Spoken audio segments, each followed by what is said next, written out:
Hello again. Chris Lee and Joey Dwyer, Vandy Sports here. Baseball podcast. The Commodores have gone 5-0 in the last week. Started with the bang in a 20-4 win. It was, I think, over Indiana State in 7 innings. Ended with the bang, taking an 11-3 deficit and winning a game on Sunday against Texas by a 14-11 final. We'll talk about all that in a minute. Reminder that all of our baseball content is brought to you by the Murfreesboro Pure Milk Company, a family-owned third-generation milk and ice cream distribution company located in Murfreesboro, Tennessee. The partnership began over 50 years ago with Purity Dairy in Nashville to provide Purity milk and ice cream to consumers in Middle Tennessee. Now they serve Southern Kentucky, Northern Alabama, Chattanooga, and North Georgia. Today they supply grocery stores, convenience stores, and others with Purity products, as well as Mayfield, Nestle, and Haagen-Dazs ice cream. For more information, visit their website at mpmci.com. Podcast also brought to you by Anchor Impact, which is Vanderbilt's collective. As you guys know, you can get closer than ever before to the athletes, gain access to unmatched exclusive coverage, be part of Vandy athletics and its future. Meet the Commodores, view their profiles, go to anchorimpact.com where you find some exclusive content, including some interviews we've done. Support those who are helping make success possible for Vanderbilt athletics. Go to Anchor Impact and tell the folks you heard about it on this podcast. Podcast also brought to you by The Wash House. Are you dreading laundry day? Is it seemingly time to do the things you truly enjoy? Let the laundry professionals at The Wash House take care of your dirty laundry. Their attendants will give you back the one thing you can never have enough of. That's your time. Within 24 hours, pick up your nicely folded, fresh, clean laundry, ready to be put away. Check them out at washhouseclean.com. Stop in today. Get your time back. Joey, what a week it was for Vanderbilt baseball. 5 wins in 5 games, all in very different fashions. Vanderbilt won some games where it was leading from the jump, won a game with an 8-run deficit where the starting pitcher got chased before he could get his 10th out, won a pitcher's duel. I mean, everything that could be thrown at Vanderbilt was, I feel like, and the Commodores came out 5-0 for the week. What did you make of that? Yeah, you actually took my talking point there. I think my talking point was they won it a bunch of different ways. You look at Tuesday, Indiana State, the offense just completely exploded. Everybody was really good. Cam Kozeal was 4 for 5 that day. I think Humphrey had a really good day that day, had a good day against Evansville as well. And they got sick over the weekend. Again, you mentioned the Houston game. That was a pitcher's duel.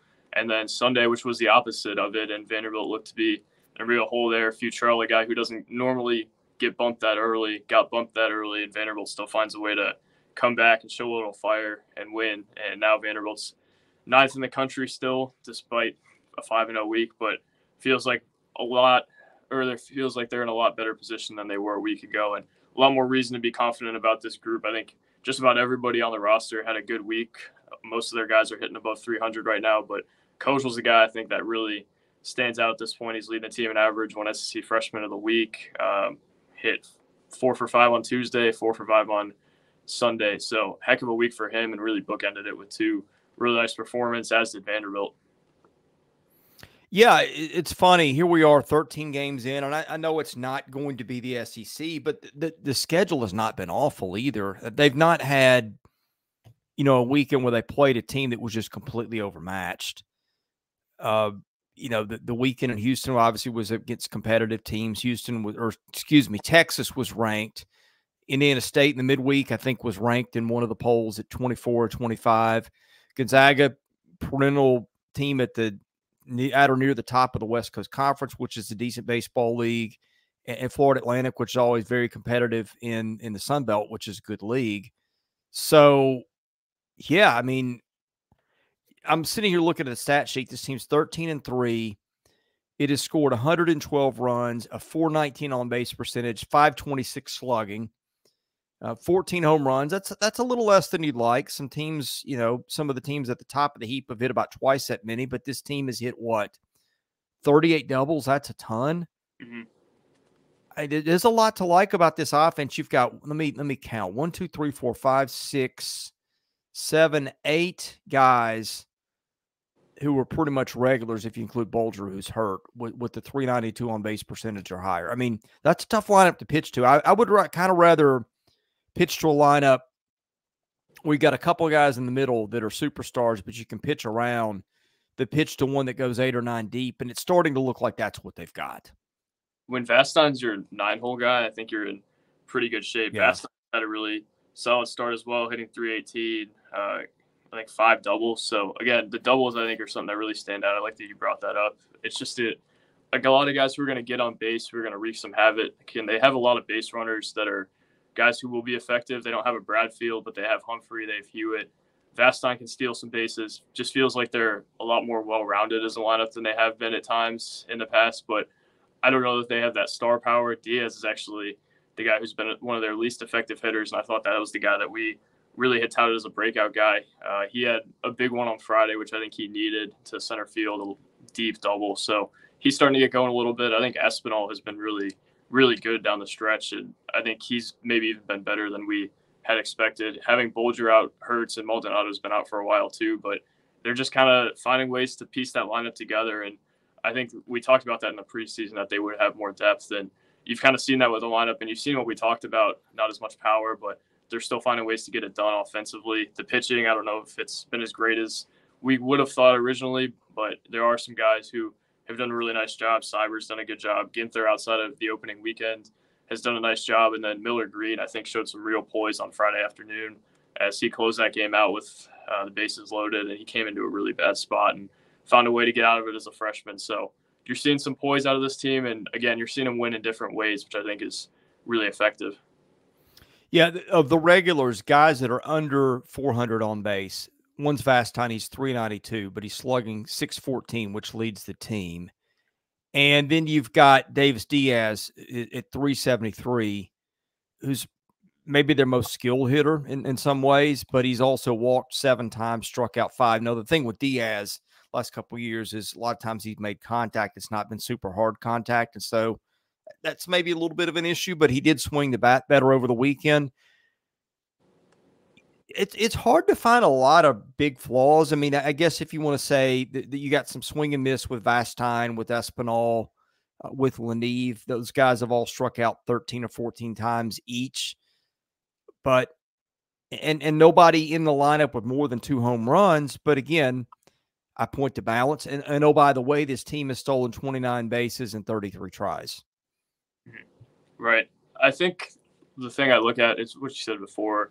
They're just hard to get out. There's not a whole lot of guys who get out super easily. And that's evidenced by the average. It's evidenced by the OPS. It's not Georgia where you got the superstar in the middle of the lineup and the rest of the guys aren't quite as difficult to get out. It's a team where up and down the lineup, it's young guys, it's old guys, all doing things that I think you're pretty scared of if you're an opposing pitcher. And I think their defense isn't great, but I think they have a lot of guys who are capable, and I think their defense will get better as the year goes on. I don't have the exact error numbers in front of me. I don't know if you do, but it feels like they're going to improve as the season goes on.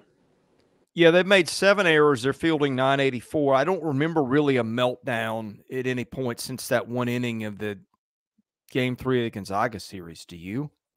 It wasn't that Game 2. It was the Sunday game, I think. Was it? But yeah, I don't so. remember any. And it was just that one inning of that game. It wasn't anything. Yeah. Super. Yeah, it was a couple balls that they could have made plays on, and then a couple of errors, and then it compounded into 8 runs, and they lost the game. Right. So it feels like they've got a chance to be a better defensive team. I think especially now they have a better defensive outfield with Bolger out, and obviously that in the lineup, but a Hewitt, Leneve, Austin-ish, Humphrey defensive outfield I think is better, and I think you're going to see improved defense out of them moving forward. A Corbin team generally probably won't struggle with defense for the entire year, I would guess, right? No, it won't. And you've got some pieces out there. I think that, I didn't realize Leneve, I mean, he legged out a triple the other day. I don't think of him as a burner, but that was a big one. Yeah, I mean, maybe a little more speed than I thought. I don't think he's going to win a Gold Glove out there, but I do think that an Austin, Humphrey, Hewitt outfield's a pretty good one. Mm-hmm. Now, how often those 3 guys are all out there at the same time, I have no idea. I think you could see some lefty-righty platoons. I think you could see a situation where you see Humphrey or Hewitt maybe start the game on the bench and then come in the seventh when there's a 3-run lead and whoever they just subbed in for just hit or something like that. I mean, I think there's a lot of combinations with what they could do here. Yeah, Chris, I've been a big advocate for Hewitt to play more, and I think he's had a really, really nice start to the year. Humphrey as well, I think, has been really good when he's been given an opportunity. Corbin talked about that he thought he was a guy who was going to play more kind of in the first place. Now that Bulger's out, he has a real opportunity. I think it's going to be kind of a true rotation, especially until Bulger gets back with those guys. Yeah. I think those guys, like you said, could probably slide into the role that Hewitt had last year, to where if they're not playing on a day-to-day basis, they'll be in the game at some point as a defensive replacement or as a runner. But I think you got to have a real strong case for Calvin Hewitt at this point of the year. He swung it really well, and obviously he does a lot of things for them that they wanted late in the innings last year. They wanted the running, they wanted the defense, and he's a vet. So I think that's a guy that you got to play more, and I think you'll probably see that from him moving forward. He even told us that he thinks he could have it more of an expanded offensive role this year than he's had in years past. So that's a guy I look to maybe even take another step from where he's at right now. Well, you can also argue, too, that they've got, maybe 2 of their top 3 power sources on the bench right now. Holcomb with just not earning playing time, I guess is a good way to put it, among other things. And then the other one would be Maldonado. And do we know what the injury is yet with him? I think we vaguely do, but I don't think he's out forever. I think it's just he was doubtful for this weekend, right? So that means was it an oblique or something like that, or what is it? His shoulder. Shoulder. Okay, yeah. And they had him day to day as of February 24th. Was it that long ago when we got our last update? I guess so. But wow, he did say this weekend that, or he did say earlier this week that he probably wouldn't play this weekend. Okay, so I mean, the 24th was 2 Saturdays ago. Mm-hmm. So, not forever, I guess. Right. Or whatever day that was. I'm looking at the March calendar. Anyway, I mean, it's been a few days, I guess is what I'm getting at, a week and a half. But yeah, I mean, and you have to wonder if that was really holding Maldonado back a little bit. He'd only had 2 hits and 13 at bats. None of them were for extra bases. So there's that too. But any other thoughts on the offense before we hit the pitching? I think Humphrey and Hewitt are kind of the guys that are going to make it go to an extent. You kind of know what you have with a lot of the other guys, but if those guys can be guys who step up over the next couple of weeks while Bulger's out, they can be a really, really good offense. And Kozeal, I think, again, we haven't talked about it enough. He had a tremendous week, Chris. Yeah. Oh, yeah. I mean, I think even when people were down on him, you could see that kid was going to be a hitter. He's still putting together good at-bats pretty much every time. Oh, yeah. I mean, right, he might be the guy that leads his team in average at the end of the year. He's leading it right now. Yeah, it's him and Bulger, and Bulger's played, 5 less games? Kozeal, yeah. Again, even if he's not making hard contact for a game, he's still putting together a tough at-bat. He's still a tough out, dang near every time up, and really interesting to see that from a freshman. Yeah. The pitching, let's start with the bad. We're sitting here looking at the starting rotation. Futrell's got a 6.23 ERA. Holton's got a 6.92. Futrell's had 2 good starts and 1 disastrous one where the ball was really getting out in Houston. And that's just part of who he is. He's a fly ball pitcher, and sometimes you face a team that can hit him out, and Texas can, and that's what happens at the worst. Holton, I mean, Holton's ERA is 6.92. Literally, he could have a sub-2 ERA with a break or 2. And if you watch him pitch, you know what I mean. Like he has had the worst luck imaginable. I'm looking at this. He has allowed 13 base runners. No, 14. Excuse me. I can't count. 14 base runners in 13 innings. 10 of them have scored. All 10 of them have been earned. That's hard to do. Chris, no home runs, no triples, 3 doubles. Didn't he have that 3 or 4 on inning Friday and 1 ball got out of the infield the entire inning? Yeah, I think 3 infield singles and and a reverse call at first and all kinds of stuff going on there. What about that call at second in that same game with Leneve? I didn't see it. I was listening in the car. I had to run a quick errand, and Andrew Allegretto was not happy about it. So Tim Corbin wasn't happy either. Neither was Troy Leneve. That's what I hear. Apparently, it was a letter of the law kind of call, and I didn't see it, so I can't comment beyond that. But yeah, I thought it was letter of the law type call. I get why they made it, but I don't know that I would have made it. Yeah. Well, anyway, I'm not worried at all about Carter Holton. Maybe that probably lost at everything this weekend because I think everybody's head is in the Texas comeback and them going 3-0. Bryce Cunningham was tremendous. Mm-hmm. I just kept thinking when I watched him the first two starts, I just don't think he's a starting pitcher. The control hadn't gotten a lot better. He looked tremendous. He looked as good as anybody's looked for them all year in that Houston game Saturday. Everybody's been waiting to get him out of the rotation. He just keeps finding ways to get enough outs to stay in it. And I think that was probably his best outing of the year. 5.2, 4 hits, 1 run, 8 strikeouts, 2 walks, 62 strikes on 92 pitches. I think he has good stuff. It's just that it falls off after the second or third inning. It's just whether he can he put together a full season to being a starter. I think Dukanich is really pushing him, but we'll see. I think Cunningham, again, a guy who has done enough to stay in the rotation, at least for now, but they have a lot of talent behind him. So I think the margin for error for him is pretty small, although it may be smaller within the fan base than it is for Tim Corbin. And that's kind of where I see it for now. Yeah, I think this is where I think they're going.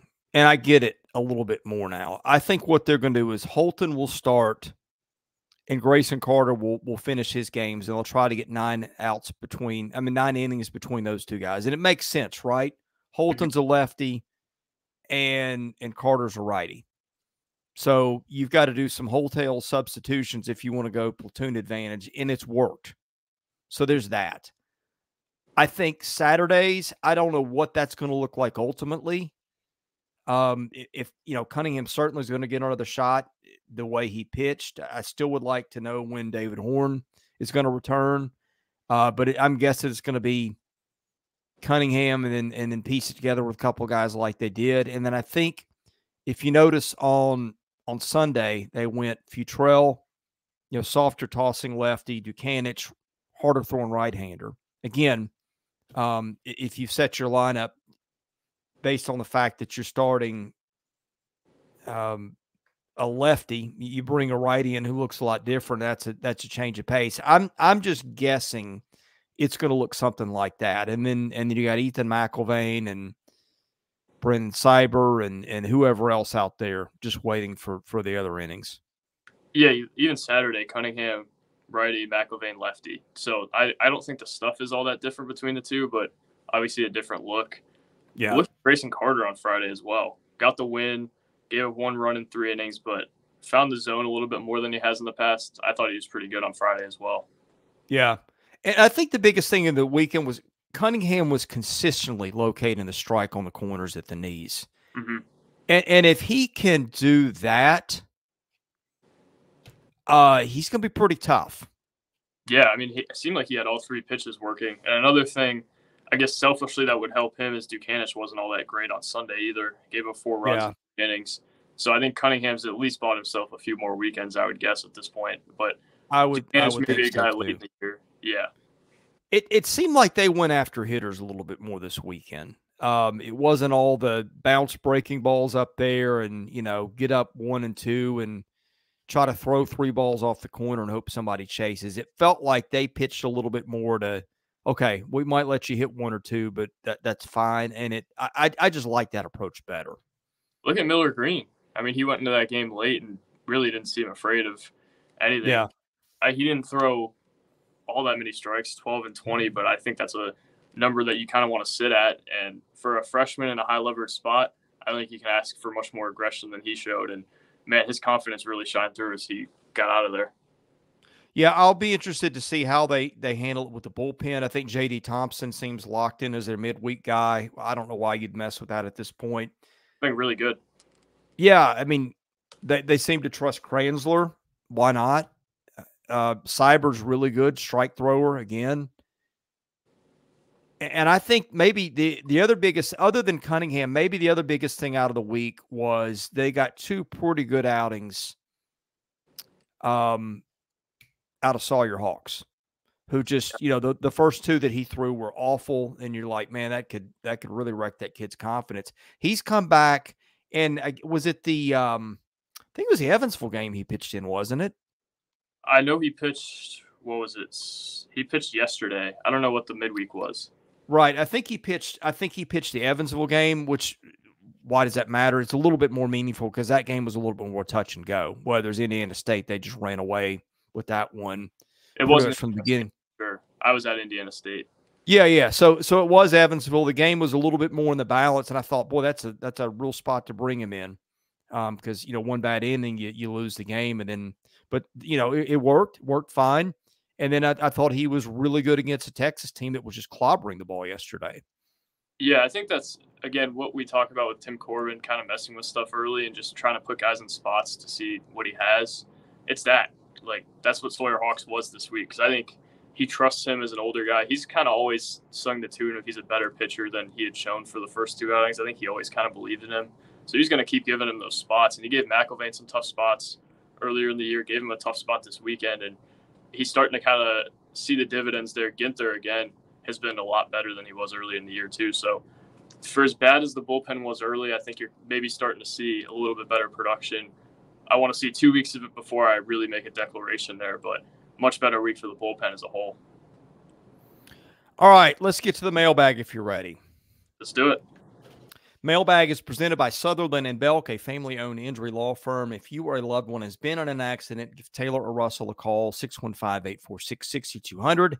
See what your rights are and if they can help. Joey's on the guest line. That is presented by John Levin and the Maynard Nexus Government Contracts Group. They advise government contractors on all aspects of their needs with a proud focus on matching legal solutions to business needs. B3 Vandy. This is going to be a very interesting year for Vandy baseball.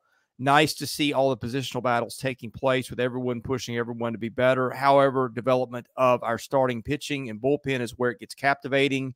We sit here at 10-3. We're starting to see some gems rise to the surface. Futrell, Holton, Cunningham have been hot and cold, but overall solid. Dukanich, McIlvain, Thompson, Carter have shown talent. The pitchers that surprised me most with their talents have been Cyber and Green. By the middle of the season, which three pitchers are really going to be standing out? I think it's more than three. How would you answer that? Futrell and Holton, that obviously would be my two. I would guess that law of averages there would help out Holton, and then Futrell probably not going to have too many innings or too many games like that on Sunday. I think he has enough of a track record to where you don't panic yet. Dukanich, I really want to say Dukanich for three, but I just haven't seen the consistency out of him to be able to believe that. He had a great start in the midweek, and then Sunday wasn't all that great. Thompson, I think, has probably been their most consistent starter to this point.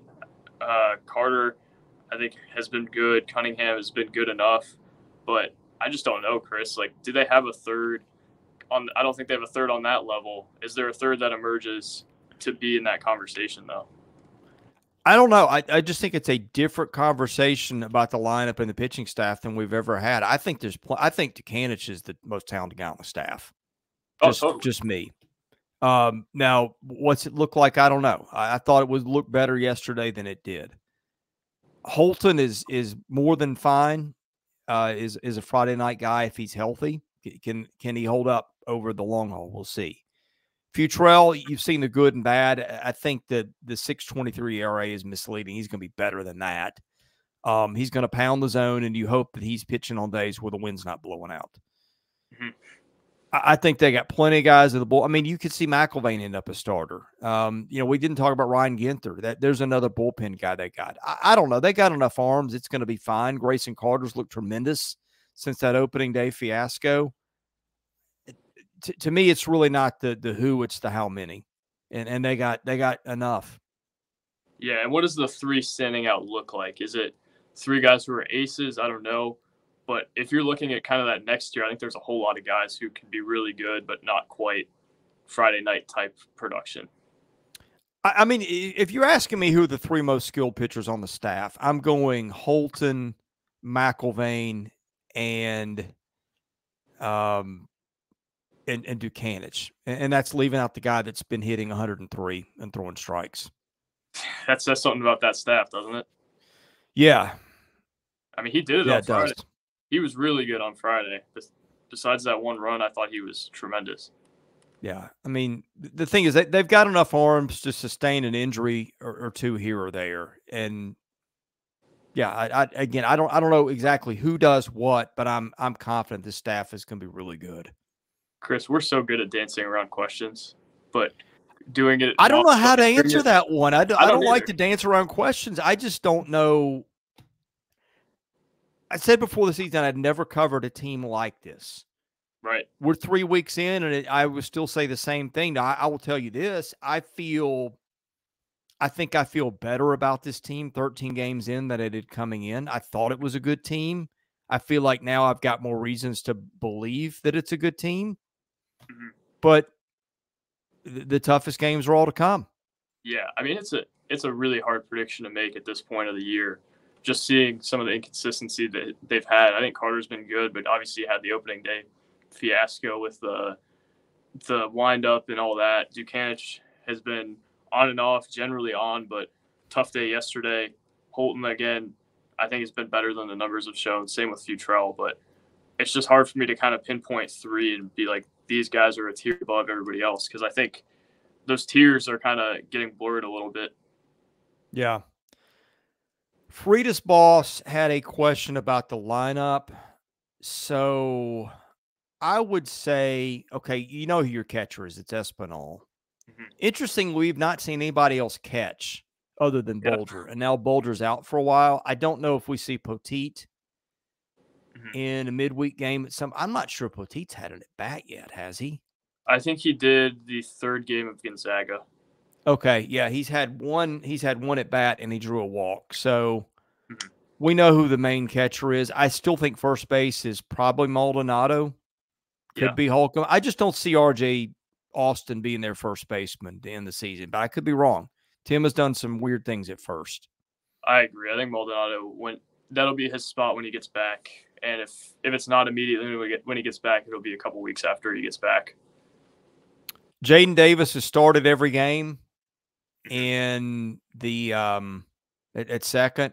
I don't know why that would change it. And that's been another pleasant surprise. He's fielded his position pretty well.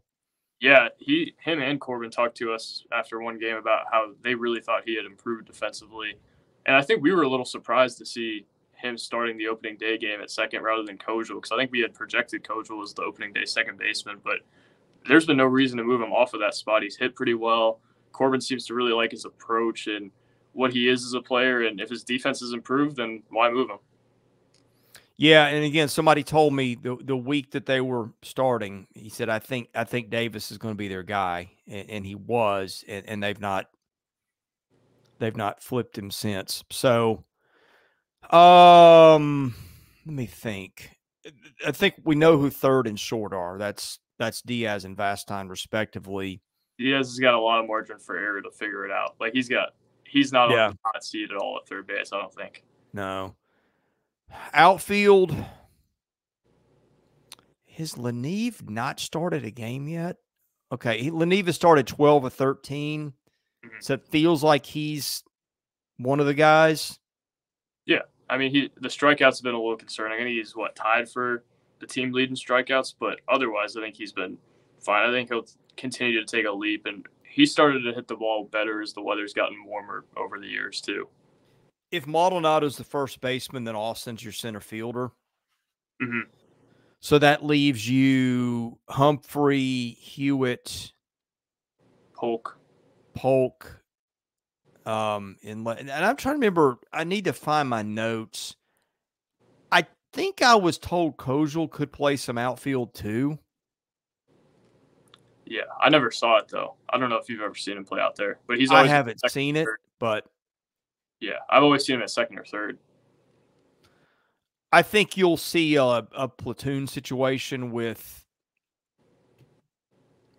like Jacob Humphrey sick. Okay, that means Polk gets a start, and it's just whatever. If you got a particularly tough lefty, you may see a guy that doesn't play for 5 games show up and get a random start on a Saturday or Sunday. I think it's going to be that kind of thing where they will mix and match. I think late in the game they might go heavy pinch hitting with all the options they've got. Mm-hmm. I mean, if you want to go with who ends up leading them in plate appearances out of the outfield, I would go Austin. I would go Leneve and then probably Hewitt. Yeah, I would say the same. Yeah. Like you said, though, to your point about a guy coming out of nowhere and making an impact, Polk on Saturday, I think, kind of embodies that. He hadn't played really at all. That might have been his first start of the year. He was the difference in that game. Had the homer, had 2 guys, and they won 3-1. So, again, Corbin looks smart for making that adjustment. I think if he can play the right matchups in the outfield, he'll be just fine because I think he has enough options and they're all capable. You saw Humphreys capable. Hewitt's had a lot of really good games, and he does a lot of little things that really help them as well. And then Polk obviously did a nice job on Saturday and wasn't quite as good on Sunday, but that's a guy that I think he trusts a good bit, even though he hasn't been playing a whole lot. He's been in that program for a long time. The interesting, too, is if Bulger gets back, then what do they do? Because Tim's going to want to throw him out there. Fourth-year senior, was hitting leadoff, was not pretty much never came out of the lineup. Mm-hmm. But if these other guys hit too, then what do you do? Yeah, I mean that's his guy. Let's say it's late, mid-April, and they're on the heater. They're in contention for first place. You got more guys and you got room for. What do you do? Yeah, I mean, I think Corbin will probably try to find a spot for him, right? He's an older guy who does all the right things. I don't think he was playing as poorly as some people would tell you he was. I mean, he was hitting 367 and had 2 homers, didn't have that many extra base hits, but I thought he did a fine enough job in the leadoff spot. Yeah. Better than people would insinuate. Now, is he their best defensive left fielder? Probably not, but I think there's a place for him somewhere, right? Yeah. I mean, you would think, I think the guys that aren't coming out, Austin's going to be in there somewhere every day. Mm-hmm. Diaz and Vastine are going to be in there every day, second and third. Mm-hmm. Espinal's going to be in there pretty much every day. You might give him a day off for rest because he's a catcher and he's played a lot already. Mm-hmm. I think Davis at this point is an everyday guy. 13 games, 13 starts. And then from there, who knows? I would think that Maldonado probably would be once he gets back, as long as that first week or so was an outlier, which I have no reason to believe it wasn't.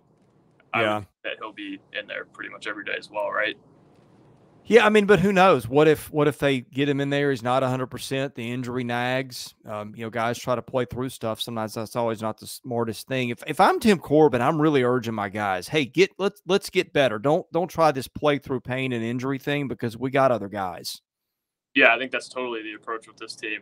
My question for you, back to Kozeal, how close is he to being an everyday guy? Because he started 11 out of 13 games and he's produced. Do we think that there's? Oh, he's there. He's there. I think so too. I mean, they stuck through him even when the slump happened to start the first week and a half, and even when Bulger was a factor. Yeah, I mean, still roll it out there. Yeah. And how much have you seen a freshman be in that spot under Corbin? Probably not that much this early in the season, right? I mean, Austin Martin was. I feel like Brian Reynolds was. Tony Kemp was. And look, you're talking about, first round draft pick type guys there. Yeah, right. Austin had a pretty long leash last year as well, if I remember right, didn't he? Yeah, I feel like Austin started every game but 1 or 2. I could be wrong. He had a slump there too, and they still kind of stuck by him. Yeah, Austin's an energy guy, and he likes his energy guys, and I don't mean that in any bad way. I mean, it works. That's an interesting one too. I think it's not really RJ Austin. It's the RJ Austin experience. Right. You have the double where he trips and has to almost crawl into second. You had the little thing he pulled in the batter's box. You got the 13 base stealing attempt so far. I mean, he is really this is another thing that stuck out. I'm glad you brought that up because I feel like in the past couple of years, like you look at them, you look at Tennessee, and that is a rolling machine where they got the bus taking curves at 90 miles an hour and they're throwing stuff out the windows. I'm not saying play like that, but there's been a little bit of an edge that they've lacked.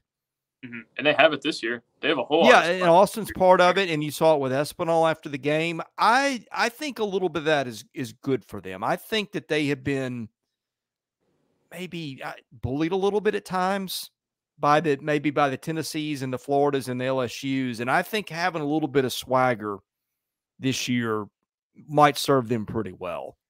That's coming straight from their leaders too. It's not like completely out of body experiences. Espinal's one of their leaders, Austin's one of their leaders, and then it's trickling down to like McElvain. You see is pumped after he gets a strikeout. I think that is good for them. Like, yeah, in the modern era, I think you need a few guys like that. It's almost like the streaky shooter in basketball who is fired up and talking the whole game, like Miles Studi last year, Justine Passant for the women's team. Like, you need a guy like that. Every special team has somebody like that who's the most confident guy on the field, and I think they have a lot of guys like that this year. Yeah, I think they got two in particular. And everybody's not that guy, but I just think that those guys are spark plugged. You know, Espinal, I guess, been hearing it and gave it back after the game, and I'm not a big fan of that. But hey, if somebody's dishing it out all game and you want to give it back after you've won, then hey, you know, maybe that's a little bit of what this team needs. And sometimes I felt like this team lacked a little bit of that. Especially last year when they played Tennessee. That's when you really felt it. Yeah, I feel like they got bullied by Tennessee the last 2 years in those series. Do you remember Parker Noland at Tennessee last year? You know, he's a Knoxville guy. There was people from there, and they were just yelling at him the whole game and nothing out of him. Said they exposed him. They said that he doesn't like salt on his fries, and I think that's where you could really. That's where it really came unraveled. Yeah, I think that's when the series ended, essentially. Right. Well, let's end the show. I've got to take care of some things. Any parting thoughts on the baseball team we didn't get to? No, I think I'm just interested to see if they can put together another week where some of the themes we saw this week are a little more consistent, because they sputtered a little bit early, but I generally think they're trending in the right direction. I don't think they're going to go 5-0 every week, but I think that's closer to who this team is than the team that lost to FAU or team that, they dropped a game to Gonzaga and they dropped a midweek to Dayton as well. I think the team we saw this week is probably a little closer to what they actually are in reality. Yeah, I think this is a good team. I'm not sure how good it is compared to the rest of the league, because I think the league is loaded. Yeah. And you just don't, I'm a little worried they don't hit enough long balls. I would have liked their pitching to be a little less shaky than it's been at times. But I think they got plenty of parts, man. Like if we're 3 months from now having this conversation, and they're a national seed again, I'm not surprised. Yeah, I think the league is really good. Like, there's a lot I do too. That I don't think it's a shame to lose 2 out of 3 to, but they should pile up some more this week, and I think that's going to help them. They should probably get 4, maybe they'll get 3, but I would guess they'll have a good week again, right? And I feel like this league has got 9 regional caliber teams pretty easily. I think maybe 2 more in Georgia and Kentucky, and who knows, maybe 2 more in Ole Miss and Mississippi State. I don't think those teams are bad. Missouri is awful. And Missouri's on the schedule too, by the way. So they are. Yeah, 3rd week of the regular season. Yeah, I think this week gives us maybe not an idea of what they are, but I think of some trends that may continue versus what trends don't continue, and kind of a dose of what reality actually looks like. But it's and you do small sample size. Go ahead. And you actually have an interesting midweek game next week with Indiana, which was ranked until it played whoever it played this week. So we'll see. I'm kind of in wait and see mode a little bit still, but a lot of the stuff that we thought in the preseason, I think we saw this week, and I'm going to guess we're going to continue to see moving forward. Yeah. Well, I got my son texting me. He's awaiting batting practice outside, so we're going to go do that. Chris, you need to throw me a BP one day. Yeah, we'll work on that. I'm just going to tee him up, so I'm not even throwing BP. So, can we get a one-on-one game? I know he'd be willing. Okay, perfect. Yeah, you know how that kid's wired. You've seen it, so yeah, I have. All right. Well, hey, Joey, thanks for joining me. Looking forward to talking more Vandy baseball in the near future. Yes, sir. Good to see you. All right. He is Joey Dwyer. I'm Chris Lee. This is the Vandy Sports Podcast. We thank our sponsors, Anchor Impact, Wash House, Murfreesboro Pure Milk Studio, Sutherland and Belk, John Levin, and the Maynard Nexus Group. Thanks for watching. Leave us a thumbs up, a nice review, whatever. Take care. We'll see you again soon.